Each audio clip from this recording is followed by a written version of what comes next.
মহারাজ, এত গভীর রাতে জঙ্গলে দাঁড়িয়ে আপনি কার জন্য অপেক্ষা করছেন মহারাজ? সেটা একটু পরেই জানতে পারবে।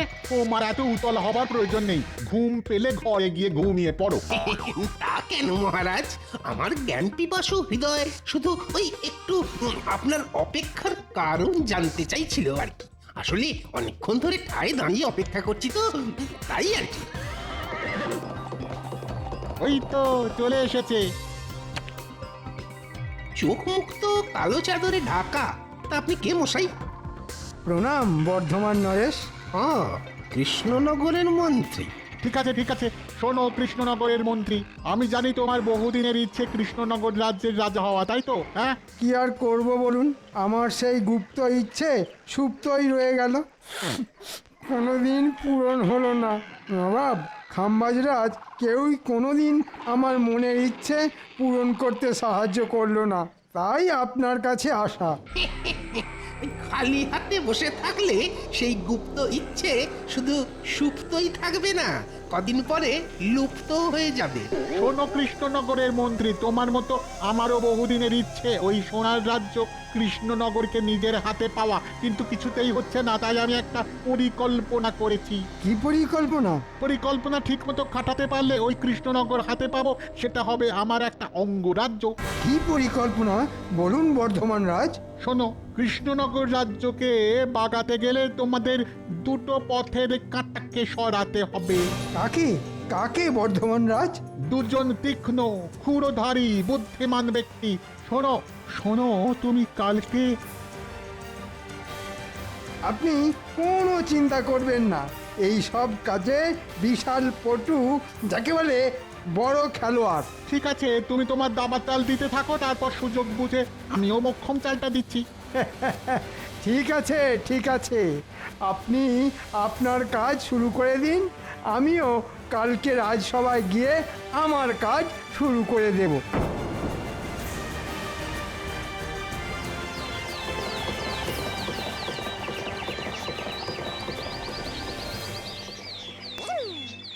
ধুর ধুর, ভালো লাগে না।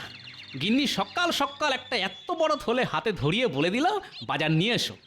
টাকাগুলো যেন খোলাম কুচির মতো উড়িয়েই দিল। এই সকাল সকাল এটা কেনে বাবা, ঘোড়া ছুটি আসছে। চেহারার গঠন কাঠামো তো একটা মন্ত্রীমশাইয়ের মতো মনে হচ্ছে।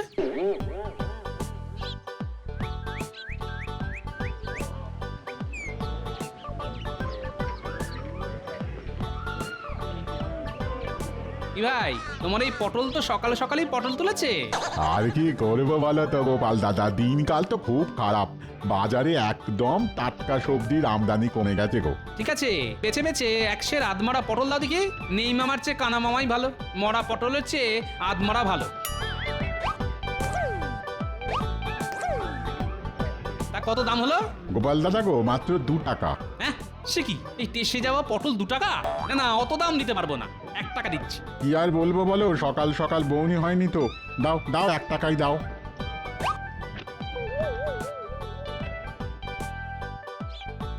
দেখেছো মানুষটাকে কোন কাক ভরে বাজার আনতে পাঠিয়েছি, কিন্তু এখনো ফেরার নাম গন্ধ নেই। কখন রান্না যে হবে আর কখন রাজসভায় যাবে, দূর দূর দূর, আমার হয়েছে যত জ্বালা। এলো গিন্নি, সকাল সকাল এত চিৎকার চেঁচামেচির কে আছে শুনি? ওই ওই এতক্ষণে বাবুর সময় হলো বাজার থেকে বাড়ি ফেরার। হ্যাঁ, দেরি হবে না? এমনিতেই এই টাকফাটা আগুন গরম, তার উপর বাজারেও আগুন দাম, দেরি তো হবেই। তা বাজার থেকে কি এনেছো দেখি? এই নাও ধরো। উমাই, কি কি সর্বনাশ! এ কি বাজার করেছো তুমি? কেন, কি আবার হলো? তুমি যা যা আনতে বলেছিলে তাই তাই এনেছি। আলু, পটল, লঙ্কা। পচা আলু, মোড়া পটল আর শুকনো লঙ্কা। মস্করা হচ্ছে নাকি আমার সঙ্গে? মস্করা? এইসব এইসব গরু ছাগলের খাবার তুমি সংসারের জন্য এনেছো? কি আর করবো বলো গিন্নি, বাজারে সবকিছুর যে আগুন দাম, তোমাকে এই দিয়েই রান্না করতে হবে, বুঝলে? বাবু আবার রাজসভায় চাকরি করে, তাতেই এই অবস্থা। যদি অন্য কিছু করতো তাহলে তো মনে হয় খেতেই পেতাম না। ধুর তোর। অত কথা না বাড়িয়ে তাড়াতাড়ি কিছু একটা রান্না করো, আমি স্নানে গেলাম।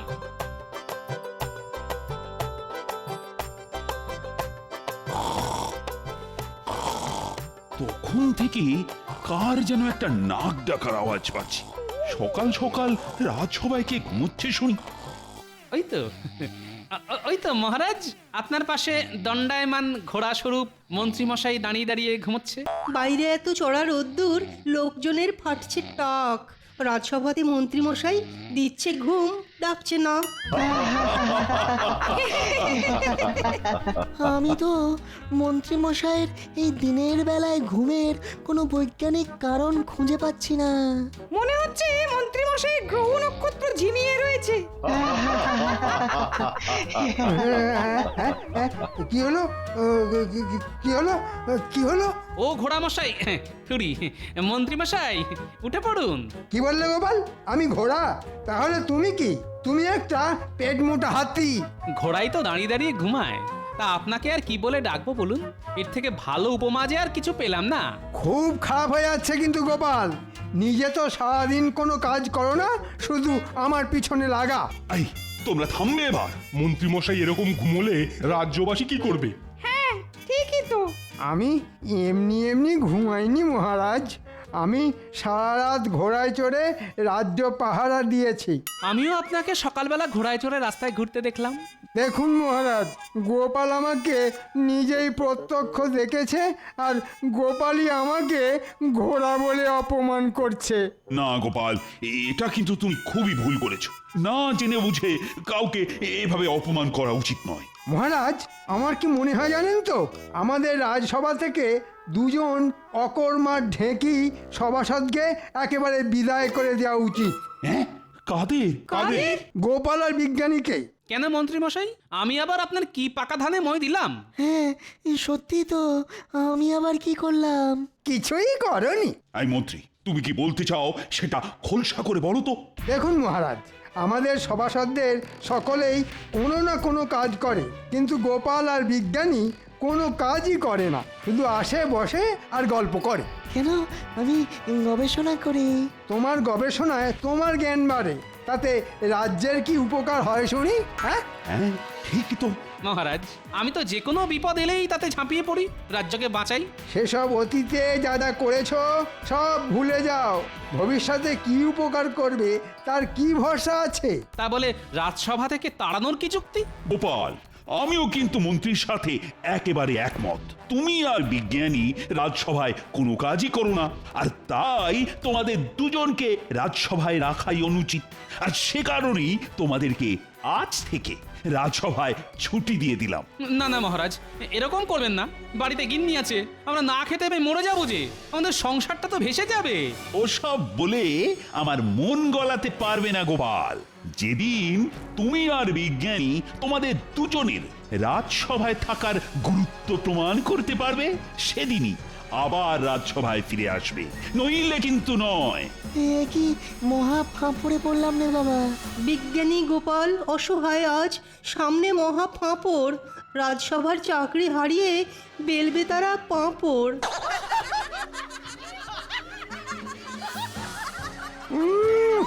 এমন পেঁচ দিয়েছি একেবারে একেবারে সব দিশাহারা হয়ে গেছে। বিজ্ঞানী গোপাল বিদায়। এখন শুধু মহারাজকে সরিয়ে আমাকে সিংহাসনে বসতে হবে। বাবা, আমি হলাম মন্ত্রী, সব সভাসদদের মধ্যমণি আমি ষড়যন্ত্রী। আজকের মতো রাজসভা তাহলে এখানেই সমাপ্তি ঘোষণা করা হলো। এটা কিন্তু খুব খারাপ হলো মন্ত্রীমশাই। আমি যথেষ্ট সততার সাথে রাজসভার দায়িত্ব পালন করি, কিন্তু আপনি আজ আমাকে মহারাজের কাছে ছোট করলেন। আমি আর বলার কে গোপাল, সবই ওপরওয়ালার ইচ্ছে।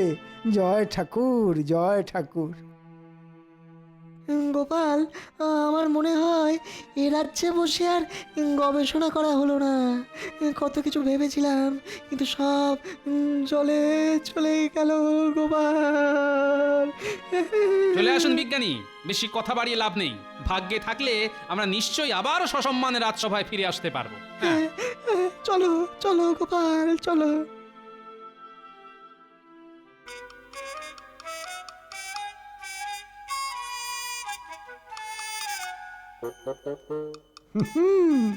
তোমাদের রাজসভা থেকে তাড়িয়েছি, এবার তোমাদের রাজ্য থেকে বিদায় করব।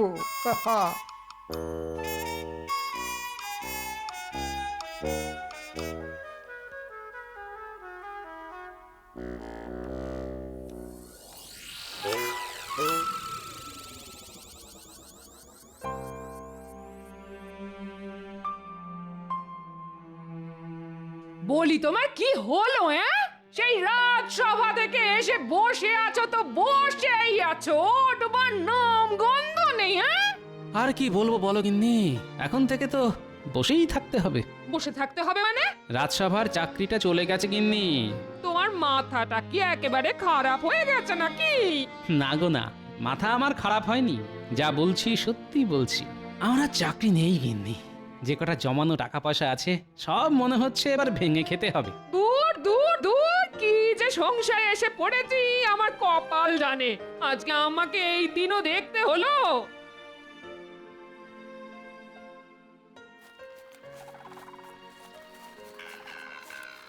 কি ব্যাপার মন্ত্রী মশাই, হঠাৎ করে আমাদের সাথে দেখা করতে এসেছেন?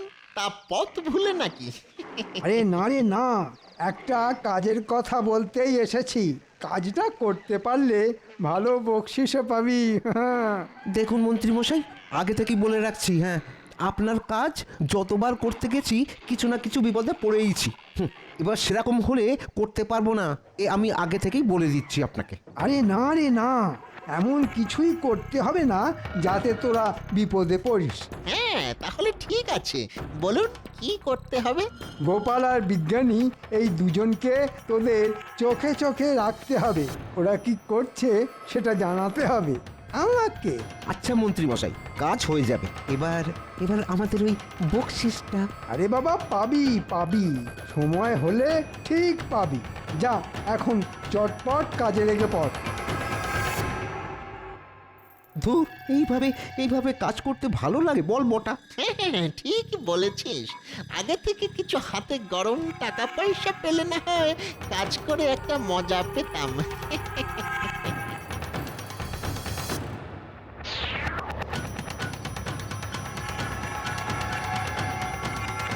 ওরে বটা, গোপাল তো ওই বিজ্ঞানীর বাড়িতেই ঢুকছে রে, আমাদের খাটুনিটা কমে গেল।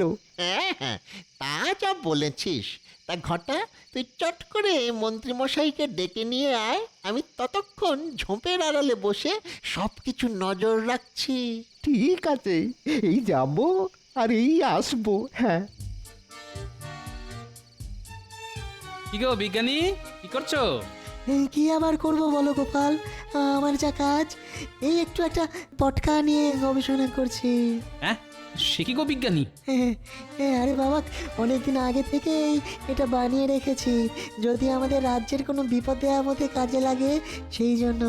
তুমি দেশের জন্য এত ভাবছো, আর এমন ভাগ্যের পরিহাস দেখো, মহারাজ তোমাকেও রাজসভা থেকে বহিষ্কার করলো। ঠিক বলেছো গোপাল, আমি কালকে সকালবেলা গিয়ে মহারাজকে আমার এই যুগান্তকারী পটকা আবিষ্কারের কথা জানাবো, তাহলে মহারাজ নিশ্চয়ই আবার আমাকে রাজসভায় ফিরিয়ে নেবেন। হ্যাঁ হ্যাঁ, তা নিশ্চয়ই নেবেন, কিন্তু আমার তো কোনো হিল্লে হলো না। এমনিতেই বাজারের আগুন দাম, নুন আনতে পান্তা ফুরিয়ে যাচ্ছে, এখন চাকরি খুইয়ে আমি কিভাবে সংসার চালাবো বলো তো? শোনো গোপাল, আমাদের রাজ্যের জন্য তোমার অবদান কিছু কম নয়, তাই আমি মহারাজকে বলবো এই পটকা বানানোর জন্য তুমিও সাহায্য করেছো। এটা এমন একটা জিনিস, সেটা ছোট পটকা আর বড় ঝটকা, মহারাজ দেখবেন আর চমকে চমকে উঠবেন। কোনো আগুন লাগবে না, শুধু ছুঁড়ে মারলেই ফাটবে। কই দেখি তোমার পটকা, একটু পরীক্ষা করে দেখি। এই নাও দেখো, তবে ঘরের মধ্যে ছুঁড়ো না কিন্তু। না না, বাইরে ছুঁড়েই পরীক্ষা করব।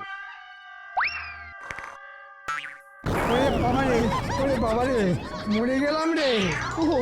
ও মা গো, বাবা গো, বাবা গো, ওরে মা গো, বাবা গো, ওরে, কি ভয়ানক!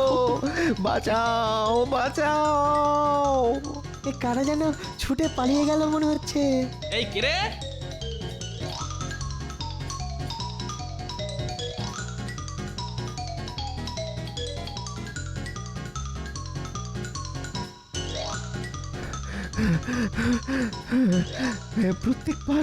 প্রত্যেকবার আপনার সাথে এসে কোনো না কোনো বিপদে পড়েই যাই। হ্যাঁ, ঠিক আছে তোরা বাড়িতে যা এবার গোপাল আর বিজ্ঞানী যা ব্যবস্থা করার আমি করব। যা বাড়িতে যা।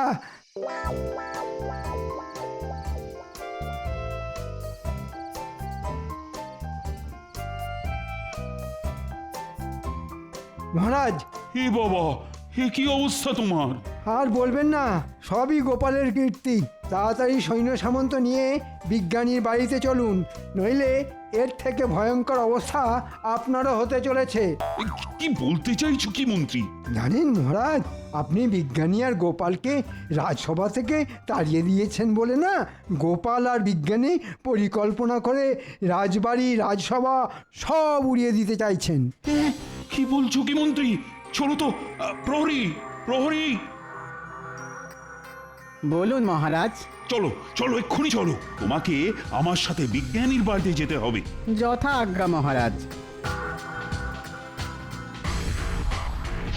তাহলে বিজ্ঞানী, কালকে এই পটকা নিয়ে রাজসভায় যাব। না, রাজসভায় ফিরে আসার স্বাদ আর কোনোদিনও পূর্ণ হবে না গোপাল। তুমি কি ভেবেছো তুমি আর বিজ্ঞানী রাজসভা উড়িয়ে দেবে? হ্যাঁ, সে স্বপ্ন কোনোদিনও পূর্ণ হবে না গোপাল। এ কি মহারাজ, মন্ত্রীমশাই আপনারা এখন? কেন, তোমাদের গোপন পরিকল্পনা ধরে ফেলায় খুব চমকে গেছে মনে হচ্ছে। কি যাতা বলছেন মন্ত্রীমশাই? বিজ্ঞানী তো ভেবেছিল এই ছোট ছোট পটকাগুলি মহারাজকে দেখাবেন, তাহলে আমাদের রাজ্যের সুরক্ষায় অনেক সুবিধে হবে। হ্যাঁ মহারাজ, আজ সকালে মন্ত্রীমশাই বলেছিলেন না যে আমি কিছুই করি না, কিন্তু সেটা একদম ভুল কথা মহারাজ। আমি এই ছোট পটকা আবিষ্কার করেছি যাতে খুব সহজেই বড় সেনাবাহিনীকে আটকে রাখা সম্ভব। হ্যাঁ, ওসব কথা বলে মহারাজকে বোকা বানাতে পারবে না বিজ্ঞানী। আমি খুব ভালো করে বুঝতে পারছি, গোপাল আর বিজ্ঞানী মিলে অনেক বড় ষড়যন্ত্র করেছো। বিশ্বাস করুন মহারাজ, আমি আপনার নুন খেয়েছি। আমি কোনোদিনও আপনার কোনো সর্বনাশের কথা ভাবতেই পারি না, বিশ্বাস করুন। চুপ! তোমাদের হাড়ে হাড়ে চেনা হয়ে গেছে আমার। আজ এক্ষুনি তোমরা পোঁটলা পুঁটলি গুটিয়ে রাজ্য থেকে বেরিয়ে যাও, আর কোনোদিনও যদি রাজ্যে ফিরে আসো তাহলে তোমাদের দুজনকেই আমি শুলে চড়াবো। কথাটা মনে থাকে যেন। হ্যাঁ, ও গোপাল, এবার কি হবে? সবই ভাগ্যের পরিহাস বিজ্ঞানী, ভাগ্যের পরিহাস। যে মহারাজ একদিন আমার গলায় মুক্তোর মালা পরিয়ে দিয়েছিলেন, তিনি আজ আমাকে রাজ্য থেকে তাড়িয়ে দিচ্ছেন। সেই গোপাল, এবার তুমি কি করবে? তোমার তো সংসার আছে। দেখি, গিন্নিকে আপাতত শ্বশুর বাড়িতে পাঠিয়ে দেব, তারপর অন্য রাজ্যে কোনো একটা কাজের বন্দোবস্ত হলে গিন্নিকে আবার ডেকে নেব। ঠিক বলেছ। ঠিক আছে, তুমি তোমার গিন্নিকে জানিয়ে চলো, আমিও আমার পোটলা পুটলি নিয়েই বেরোচ্ছি। হ্যাঁ, আমাদের দুজনকেই যখন রাজ্য ছাড়া হতে হবে, তখন চলো দুজনে একসাথেই যাই।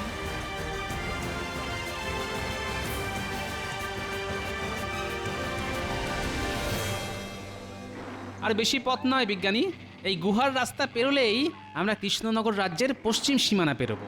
ও ও, সেই তখন থেকে হেঁটেই চলেছি, পাটা যেন আর চলছে না। একটু কথা বসে বিশ্রাম নিলে হয় না গোপাল? চলো তাহলে ওই গুহার ভিতরেই না হয় রাতটা কাটিয়ে দিই, তারপর কালকে ভোর হতে না হতেই অজানার উদ্দেশ্যে আবার বেরিয়ে পড়বো। হ্যাঁ হ্যাঁ, তাই চলো।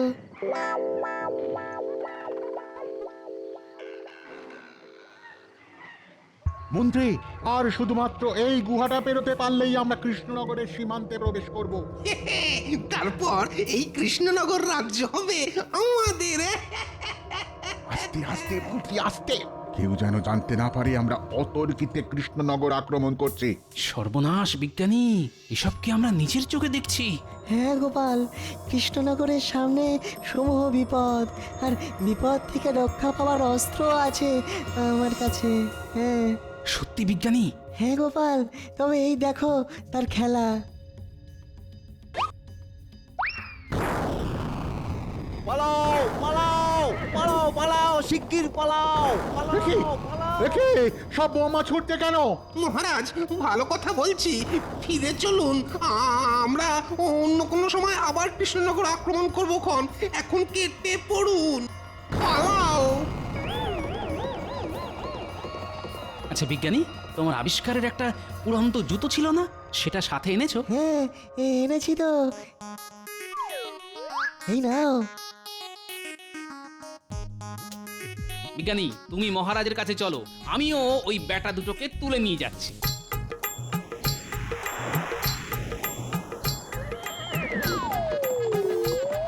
কেড়ে ছাড়ো ছাড়ো ছাড়ো বলছি, ছাড়ো, খুব খারাপ হয়ে যাচ্ছে কিন্তু। ওপর থেকে এখন ছেড়ে দিলে না, এখানেই ফুটুস দুম হয়ে যাবেন আপনারা। তাই যেখানে ছাড়ার ঠিক সেখানেই ছাড়বো। এখন চুপচাপ আমার সাথে চলুন।